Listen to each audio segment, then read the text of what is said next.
আজ 3 নভেম্বর 2025 আর ঠিক এক মাস আগে আজকের দিনে অর্থাৎ 3 অক্টোবর 2025-এ আমরা শুরু করেছিলাম আমাদের দ্বিতীয় বিদেশ ভ্রমণ।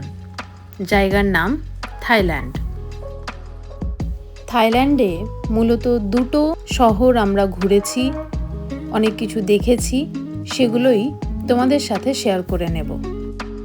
পূর্ব পরিকল্পনা অনুযায়ী কলকাতা বিমানবন্দর থেকে সকাল 6:40 ইন্ডিগোর ফ্লাইটে নিচে পুরো কলকাতা শহরকে সাক্ষী রেখে এবং ভাসমান মেঘমণ্ডলীর মধ্যে ভাসতে ভাসতে পৌঁছলাম ফুকেটে। ইন্ডিগো 6E1087 এই ফ্লাইটে করে আমরা কলকাতা টু চলে গিয়েছিলাম ফুকেট।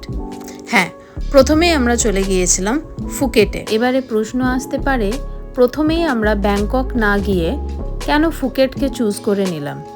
তার অবশ্যই কিছু কারণ তো রয়েছে, যার মধ্যে প্রধান কারণ ছিল সেই নীল জলের সমুদ্রকে খুব কাছ থেকে দেখা, যার জন্যই ব্যাংককে না গিয়ে আমরা প্রথমেই পৌঁছে গেলাম আমাদের ফুকেট সিটিতে।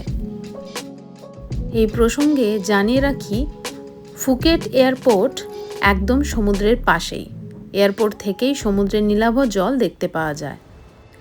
কিন্তু ফুকেটে পৌঁছে মনে হলো এইবারের ট্রিপে ভাগ্যদেবতা আমাদের সাথ মনে হয় আর দেবে না। প্রচণ্ড হারে বৃষ্টিপাত শুরু হলো, আর এই বৃষ্টি দেখে আমার প্রায় কাঁদো কাঁদো ভাব। হ্যাঁ, ঠিক তাই, এই পুরো সময়টা আমার কাঁদো কাঁদো অবস্থায় হয়েছিল। কারণ একটা ট্রিপে যাওয়া মানে তার পেছনে অনেক দিনের অনেক পরিকল্পনা থাকে, সেগুলো যদি চোখের সামনে এরকম বৃষ্টির জলের মতন ধুয়ে যায় তাহলে খুব খারাপ লাগে। ওয়াও! তবে তারপরেই রোদ ঝলমল করে চারিদিক পরিষ্কার আকাশ, নীল সমুদ্র, সবুজ গাছপালা সব কিছুকে সঙ্গে নিয়ে এগিয়ে চললাম আমাদের হোটেলের উদ্দেশ্যে। রাস্তা থেকেই দেখতে পাওয়া যাচ্ছে সামনে ওই যে সমুদ্র। এগিয়ে চলেছি আমরা আমাদের গন্তব্যের দিকে। আজকের আমাদের হোটেল, যেখানে আমরা আগামী 3 দিনের জন্য থাকব, সেই হোটেল দ্য নেচার ফুকেট। হোটেলে পৌঁছানোর পর আগে থেকেই আমাদের বুকিং করা ছিল। সেই পেপারস দেখানোতে ওনারা বললেন যে আমাদেরকে প্রায় 2 থেকে 2.5 ঘন্টা লবিতে ওয়েট করতে হবে, কারণ আমি দেখেছি ইন্ডিয়ার বাইরে, এর আগে দুবাই গিয়েছিলাম সেখানেও এবং থাইল্যান্ডেও এনাদের চেক ইন টাইম দুপুর 3টে থেকে হয়, আর আমরা পৌঁছে গিয়েছিলাম প্রায় 12:30। কাজেই কিছুই করার নেই, বসে বসে শুধু ধৈর্য ধরে অপেক্ষা করা কখন আমাদের রুম অ্যালটমেন্ট হবে, কখন আমরা চেক ইন করব। তার মধ্যেই ভাবলাম একটুখানি যদি ঘুরে দেখা যায়, চারিদিকটা এক্সপ্লোর করা যায় কি আছে বা কি নেই। সামনেই রয়েছে এখানে ওনাদের রিসেপশন কাউন্টার, পাশেও একটা ওয়েটিং জোন রয়েছে। আজকের এই পুরো ভিডিওটা থাকবে আমাদের যে স্টেকেশন, যেখানে আমরা আগামী 3 দিন থাকতে চলেছি, দ্য নেচার ফুকেট। এটা একটা 5 স্টার প্রপার্টি। তো এই পুরো প্রপার্টিটা ঘুরিয়ে দেখাবো। আগামী দিনে তোমরা যারা যেতে চাইছো ফুকেটে যদি যাও, ডেফিনেটলি এই প্রপার্টিটাতে থেকো। আমি বলবো দারুণ একটা এক্সপিরিয়েন্স হবে। চেক ইন পর্ব মিটতে মিটতে 2 থেকে 2.5 ঘন্টা ওয়েট, তারই মধ্যে পেয়ে গিয়েছিলাম ওয়েলকাম ড্রিঙ্ক। তারপরেই ভাবলাম হাতে যখন অঢেল সময় আছে, তাহলে পুরো প্রপার্টিটা একটু ঘুরে ঘুরে দেখা যাক। এই ওপরে সিঁড়ি দিয়ে গেলে ওনাদের নর রেস্টুরেন্ট পড়ে, যেটা সন্ধেবেলা থেকে ওপেন হয়, দিনের বেলাতে ওটা বন্ধ থাকে। চারিদিকটা দেখো সবুজে সবুজ। এখানে টোটাল 8খানা বিল্ডিং রয়েছে। বিল্ডিং নাম্বার 1, যেখানে রয়েছে রিসেপশন এবং ওনাদের রেস্টুরেন্ট এরিয়া। এছাড়া বিল্ডিং নাম্বার 2 থেকে 8 অবধি অ্যাকোমোডেশন। এখানে যে সুইমিং পুলটা দেখতে পাওয়া যাচ্ছে, এটা একদম রোড সাইডে সুইমিং পুল। এছাড়াও প্রপার্টিটা যখন আগে ঘুরে ঘুরে দেখাবো তখন দেখতে পাবে এই পুরো প্রপার্টিটাতে কতগুলো সুইমিং পুল যে আছে তা বলা যায় না। এক কথায় বলা যেতে পারে কাউন্টলেস সুইমিং পুলস আর দেয়ার।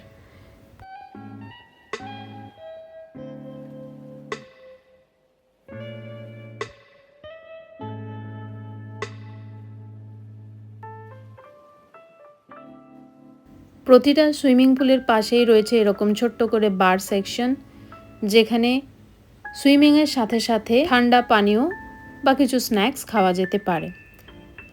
আবারও ঘুরতে ঘুরতে চলে এলাম কিডস জোনে, যেখানে বাচ্চারা সুইম করতে পারবে। দেখতেই পাচ্ছ এখানে খুব সুন্দর ওয়াটার পার্কের আদলে একটা ছোট্ট পার্ক করা হয়েছে, যার নাম ওনারা দিয়েছেন ফান পুল। এটা বিল্ডিং নাম্বার 6-এর ঠিক পাশে।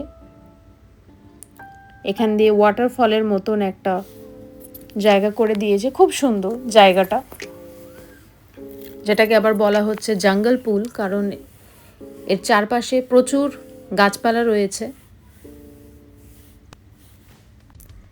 একবার একদিকে যদি ঢুকে যাওয়া হয়, কোন দিকে যে বেরোবো তারই ওত্তা নেই। আমরাও প্রায় একদিকে উঠেছি, একদিকে বেরিয়েছি, কোন দিকে যাচ্ছি কিছুই ঠাহর করতে পারছিলাম না, এতই বিশাল এই প্রপার্টি।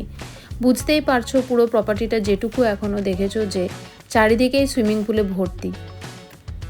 তারই মধ্যে ঘুরে ঘুরে দেখা, গাছপালাও প্রচণ্ড রয়েছে চারিদিকে। এই সব জায়গাগুলো দেখে যেন মনে হচ্ছে ইন্ডিয়াতেই কোনো একটা দিকে রয়েছি। তো খুব ভালো লাগছিল, নতুন এক ধরনের এক্সপিরিয়েন্স করছিলাম।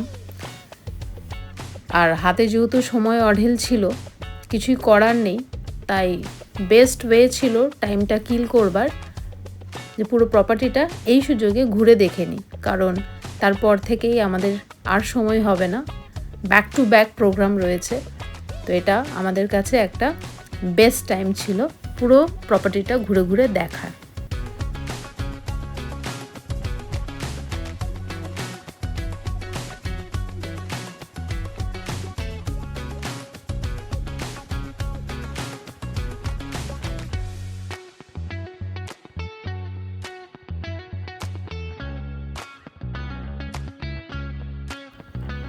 সুইমিং পুলের পাশ দিয়ে হাঁটতে হাঁটতে আমরা এখন এসে পৌঁছে গেছি কিডস ক্লাবে। যারা একদম ছোট বেবি নিয়ে যাচ্ছেন তাদের জন্য ভীষণই উপযুক্ত এই জায়গা।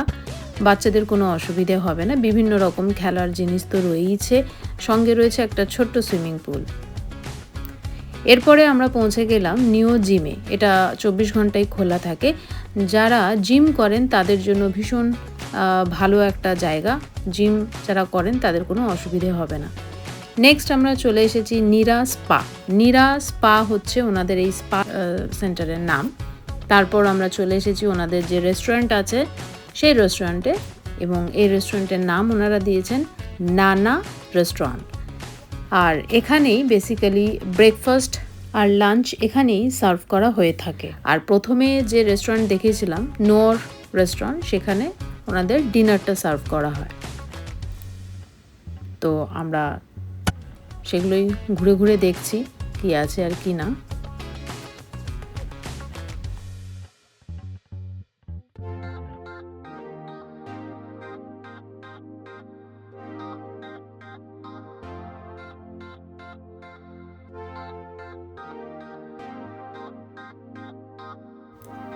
এলাহি খাবার দাবারের আয়োজন, প্রচুর প্রচুর আইটেম ছিল। ইভেন ইন্ডিয়ান কর্নারও একটা ছিল, যেখানে ইন্ডিয়ান খাবার খুব ইজিলি চাইলেই আপনি খেতে পারেন। তবে সেক্ষেত্রে আমি বলবো টেস্টের বেশ ভালোই তারতম্য রয়েছে, কিন্তু আপনি যদি কন্টিনেন্টাল খেতে অভ্যস্ত হন তাহলে আশা করি আপনার খুব একটা সমস্যা হবে না। তা এই হচ্ছে পুরো রেস্টুরেন্ট চত্বর।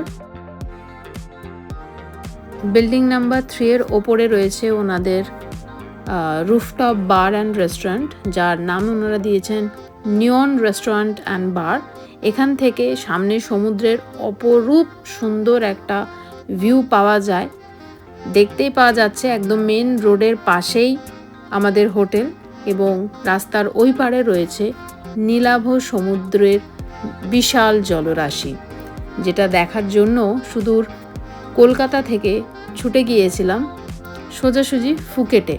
আর এটাই ছিল আমার প্রথম কারণ ফুকেটকে আগে চুজ করার, কারণ থাইল্যান্ড মানেই আমাদের কাছে একটা ইমোশন, এবং থাইল্যান্ড মানেই প্রথম মাথার মধ্যে যে ইমেজটা আমাদের আসে সেটা হচ্ছে এরকম নীলাভ সবুজ জল। সুতরাং ব্যাংকক একটা সিটি, এটাও একটা সিটি অবভিয়াসলি, কিন্তু এটা হচ্ছে একটা পাহাড়ি শহর বলা যায়, একদিকে সমুদ্র আরেকদিকে পাহাড়, তো সেই জন্যই এটাকে চুজ করা। যা থাইল্যান্ড যাব তখন শুধুমাত্র ব্যাংকক পাটায়া না, ফুকেটটা যেতেই হবে। যারা ফুকেট যাওনি তারা বুঝতে পারবে না যে থাইল্যান্ডে কি মিস করেছো, আর যারা আগামী দিনে থাইল্যান্ড যাবে বলে ভাবনা চিন্তা করছো তাদের জন্য অবশ্যই বলি, থাইল্যান্ড গেলে ফুকেট মাস্ট। বেশ কিছুক্ষণ ঘোরাঘুরির পর ভাবলাম একটু রোড সাইডে গিয়ে দেখে আসি ওখানে কি খাবার দাবার পাওয়া যাচ্ছে। তো ওখানে গিয়ে দেখলাম যে ওখানে ডিম এইভাবে কাটছে, অর্থাৎ খোলা সমেত ডিম ছুরি দিয়ে এইভাবেই কাটছে। যাই হোক, আমরা তিনজনে একটু ডিম সেদ্ধ খেয়ে একটু এনার্জি গেইন করে ফ্রেশ হচ্ছিলাম। ভাবলাম যে আরও একটু কিছু খাওয়া যাক, তাই সোজা চলে এলাম ওনাদের পিৎজা কাউন্টারে, যেখানে নানা রকমের পিৎজা পাওয়া যাচ্ছিল। তো সেখান থেকেই আমরা আমাদের পছন্দ অনুযায়ী এবং সেফ সাইডে থাকবো বলেই নন ভেজিটেরিয়ান হবার পরেও আমরা ভেজ পিৎজা অর্ডার করেছিলাম, যার দাম পড়েছিল 240 ভাত, অর্থাৎ যদি ইন্ডিয়ান রুপিতে হিসেব করি তাহলে ওই অ্যারাউন্ড 650 থেকে 700 টাকার মতন হবে।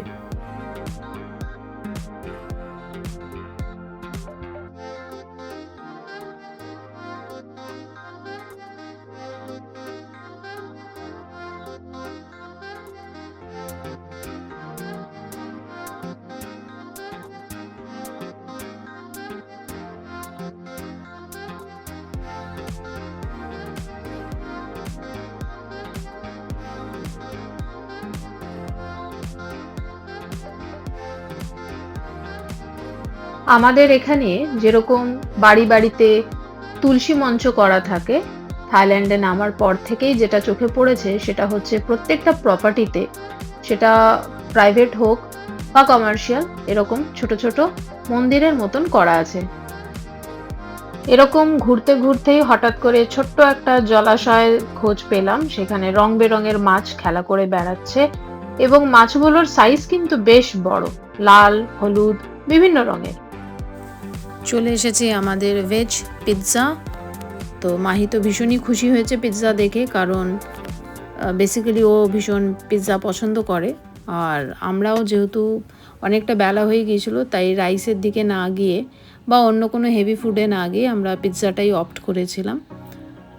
এটুকু বলতে পারি পিৎজাটা দারুণ বানিয়েছিল, এবং যেহেতু অনেকক্ষণ না খাওয়া পেটে ছিলাম, সুতরাং বুঝতেই পারছো কতটা ভালো লেগেছিল।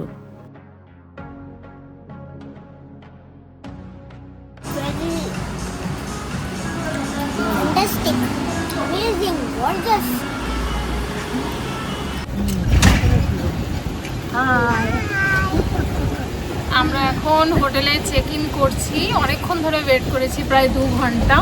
এদিক ওদিক ঘুরেছি, খাওয়া দাওয়া সেরেছি, আর এখন যাচ্ছি রুমে।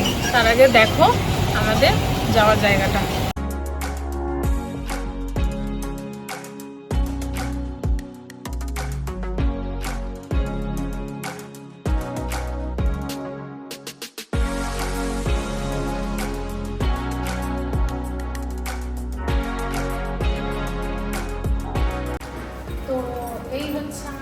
চাবি পেয়ে গেছি, এবার আমি রুমে এন্টার করবো। তো এসো রুমটা কেমন দেখে নিই। থাইল্যান্ডে ফুকেটে এই হচ্ছে আমাদের রুম নাম্বার 8502। 8 হচ্ছে building number 8, 5th floor, room number 2। তাহলে চলো এবারে ঢুকি। তো এই হচ্ছে রুম, বিশাল বড় রুম। তো ফার্স্টেই যেটা আছে রুমে ঢুকে দেখছো এখানে একটা ওয়াশ বেসিন, এখানে তো জিনিসপত্র রাখা যাবে। আর এসে এদিকে একটু সরে সরে এসো মা।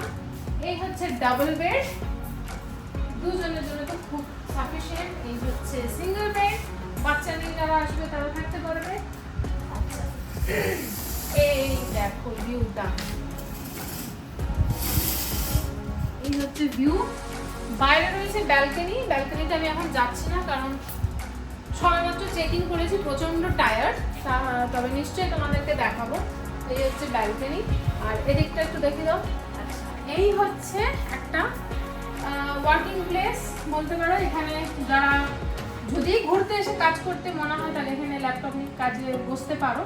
আর এখানে চা কফি এগুলো নিজেরা বানিয়ে নিতে পারো। ফ্রিজটা ওয়ার্কিং।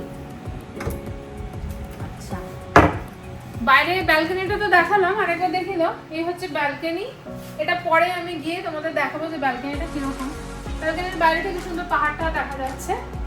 আর আরেকটা ইন্টারেস্টিং জিনিস দেখো, এই হচ্ছে রুমের এন্ট্রান্স। এটা দিয়ে আমরা ঢুকেছি। মা ঢুকেই প্রথমে যেটা বললো, দরজা নেই, কি করে হবে? খুব চিন্তায় পড়ে গেছে। দরজা হচ্ছে এইরকম, এই হচ্ছে একটা দরজা। এই দিক থেকে যদি এটাকে টানি তাহলে এটা পুরোটা গার্ড হয়ে গেল। এবার তোমার বাথরুম আর ওপেন রইল না, একদম ক্লোজ হয়ে গেল। আচ্ছা, বাথরুমে কি দেখাবো? যা থেকে তাই। এটা শাওয়ারের জায়গা। এটা কোমোড রয়েছে, এখানে 4টে টাওয়াল রয়েছে, 2টো ফেস টাওয়াল, 2টো বড় টাওয়াল রয়েছে, 2টো বাথরুম। আচ্ছা, 2টো বড় বড় ছাতা রয়েছে। এটা খুব ভালো হয়েছে। যেহেতু থাইল্যান্ডে যখন তখন বৃষ্টি হয় তাই ওনারা ছাতা প্রোভাইড করে থাকেন। তাছাড়াও এখানে রয়েছে একটা লকার, ছিল একটা আয়রন টেবিল উইথ আয়রন, একটা হেয়ার ড্রায়ারও ছিল সাথে করে, যেটাতে স্নান করার পর চুল ইজিলি আমরা মেয়েরা এবং ছেলেরাও অ্যাজ ওয়েল আমাদের হেয়ারটাকে খুব ইজিলি ড্রাই করে নিতে পারি। ওখানে একটা লকার রয়েছে, আগেই বললাম। তোমরা তোমাদের ভ্যালুয়েবল জিনিসপত্র ওখানে রাখতে পারো, বাট ডেফিনেটলি পাসপোর্ট একদম রাখবে না, কারণ বাইরের দেশে তোমার one and only identity proof হচ্ছে তোমার পাসপোর্ট। সো বাইরে বেরোলে অবশ্যই তোমরা তোমাদের পাসপোর্টটাকে নিজেদের সাথে ক্যারি করো। আর ব্যালকনিটা দেখিয়ে দেবো বলেছিলাম, তা এই হচ্ছে ব্যালকনি। ব্যালকনি থেকে সোজা যদি দেখো তাহলে দেখতেই পাচ্ছ যে আমরা একদম সমুদ্রের পাশের রয়েছি এবং ব্যালকনি থেকে স্ট্রেট অ্যাওয়ে সমুদ্রটা দেখতে পাওয়া যাচ্ছে। আমি জুম করে দেখাচ্ছি, দেখো একদম ক্রিস্টাল ক্লিয়ার পিকচার বা ভিডিও আসছে। সামনে ছোট ছোট পাহাড়ও দেখতে পাওয়া যাচ্ছে।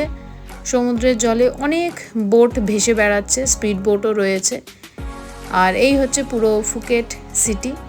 আজকের ভিডিও আমি এখানেই শেষ করছি। আমার ভিডিও যদি তোমাদের ভালো লেগে থাকে তাহলে আমার চ্যানেলকে অবশ্যই লাইক করো, বন্ধুবান্ধব আত্মীয় স্বজনের সাথে শেয়ার করো, আর যার সাথে তোমরা ফুকেট যেতে চাও তাকে অবশ্যই ট্যাগ করো। আর হ্যাঁ, আমার চ্যানেলকে অতি অবশ্যই সাবস্ক্রাইব করো, তার সাথে বেল বাটনটা প্রেস করে দিও যাতে এরকম সুন্দর সুন্দর ভিডিও সবার আগে তোমাদের কাছে পৌঁছে যায় এক নিমেষেই।